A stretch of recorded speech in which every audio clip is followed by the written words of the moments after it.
هو ليه بنعرف نقول أنا تعبان، أنا زعلان، أنا مخنوق، لكن لما نيجي نقول أنا غلطان الكلمة بتقف في زورنا؟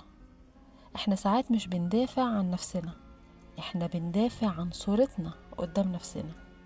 علشان كده لما بنغلط بدل ما نقول أنا غلطان بنقول أصل أنت استفزتني، أنت فهمتني غلط، أنا ما قصدتش أي حاجة من دول إلا الاعتراف بالحقيقة. الغريب إن معظم العلاقات مش بتنتهي بسبب أول غلطة، بتنتهي لأن كل واحد مستني التاني يعترف بيها. في زوج مستني كلمة حقك عليا، وفي زوجة نفسها تسمع أنا جرحتك، وفي ابن مستني أبوه يقوله أنا قصرت في حقك. الكلمة صغيرة لكن أثرها كبير. الاعتراف بالغلط مش معناه إنك ضعيف، معناه إن العلاقة عندك أهم من إنك تكسب النقاش. وأوقات كلمة واحدة صادقة بتصلح وجع سنين. سؤالي ليكو، إيه الأصعب بالنسبة لك؟